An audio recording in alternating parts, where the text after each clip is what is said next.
Hello, this is Nolan, and today my presentation is going to be on lethal autonomous weapons, or LAWs. A more dramatic name that has arisen, especially over the past few years, is killer robots. I will talk a little about their definition as well as their current uses. Then I will go into possible future uses as well as some of the backlash that has and possibly will occur as a result of their development and implementation. One could argue that this presentation may have been better during the week on robotics, but I believe that these weapons are essential to the future of war.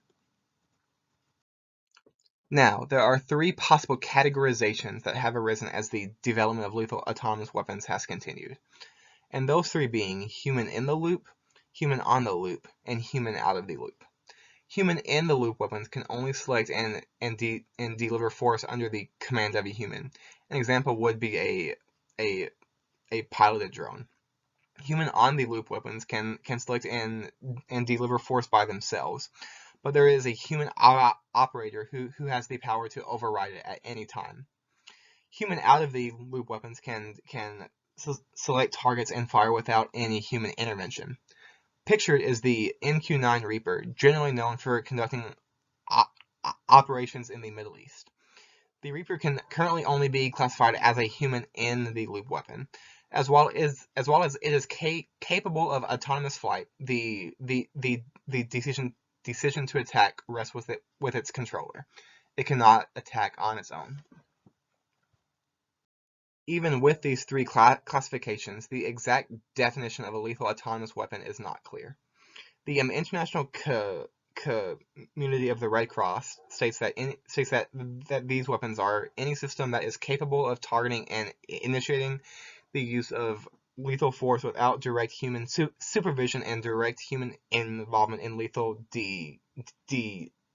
decision making. Switzerland has stated that these weapon systems that are capable of carrying out tasks governed by international humanitarian law and partial or full replacement of a human in the use of force, notably in the targeting cycle. Now, what these two definitions have in common is that they both require the weapon to be able to attack on its own and deliver force on its own. However, the Department of Defense has stated that autonomous and semi-autonomous weapons shall be designed to allow commanders and operators to exercise appropriate levels of human judgment over the use of force. So, according to the Department of Defense, these weapons still have to have some kind of human judgment with them. Right now, there are 5 main countries seeking the development of lethal autonomous weapons.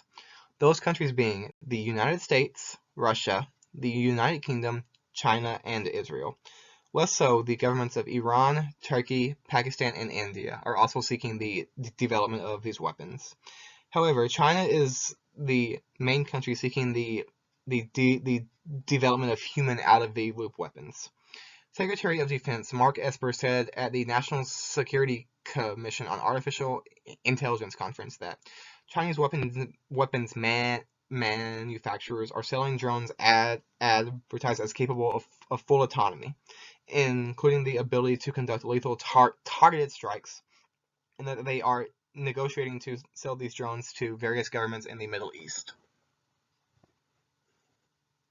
Right now, there are very few human out-of-the-loop weapons. The main ones that most countries use, given a few exceptions, are drones used for surveillance, as well as automated defense systems, whether that be missile defense or sentry guns.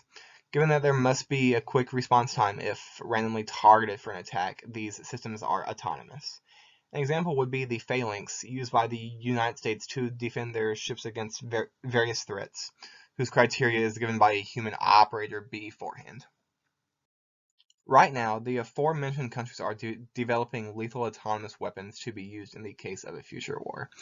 It is known that the United States was developing an unmanned aerial combat vehicle that was known as the Unmanned Carrier Launch Airborne Surveillance and Airstrike System, otherwise known as the U-Class, whose purpose was to develop an autonomous carrier-based unmanned combat aerial vehicle to provide an unmanned intel and strike asset to the fleet. However, that was recently replaced with the CBARS, or the Carrier-Based Aerial Refueling System. However, it is possible that as the future continues, that the United States goes back to the U class. Also, unmanned ships, both above and under the water, are something that the United States is developing. The United States Navy has plans to develop these ships, budgeting for 2 per year from 2020 to 2024. Future applications of unmanned vehicles may also include mine clearance, mine laying, and then anti-submarine sensors.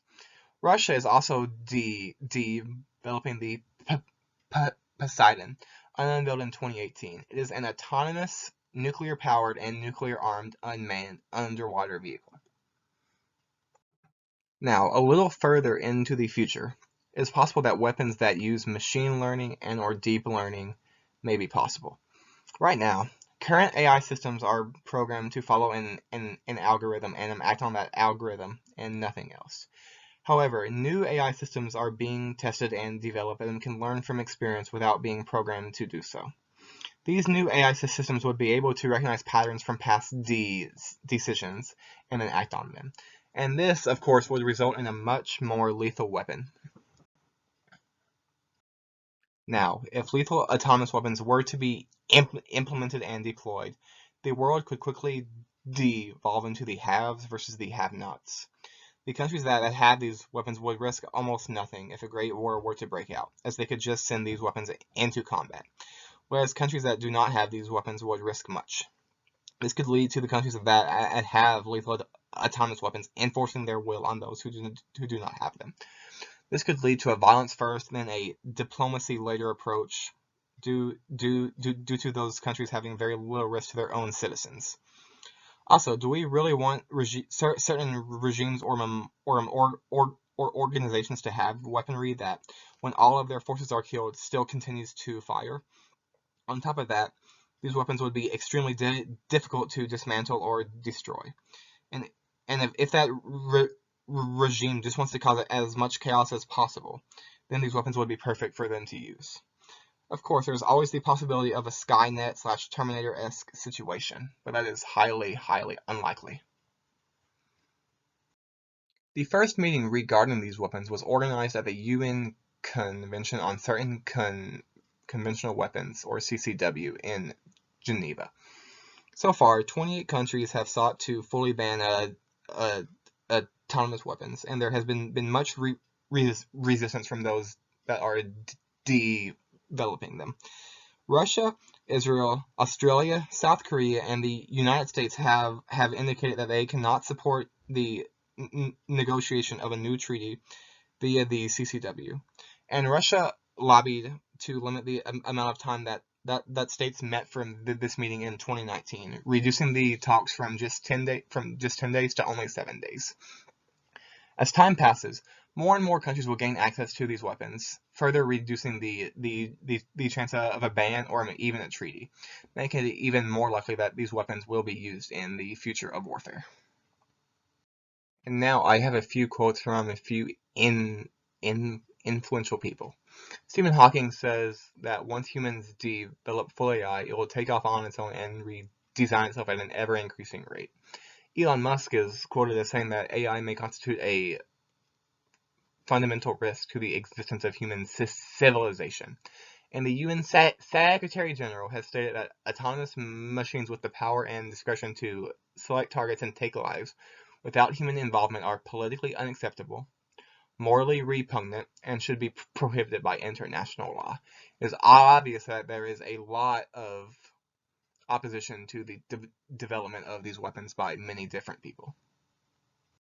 However, due to the lack of progress, the private sector has decided to take this into their own hands. A campaign to stop killer robots was formed with the argument that the decision to take a human life should never be relegated to a machine.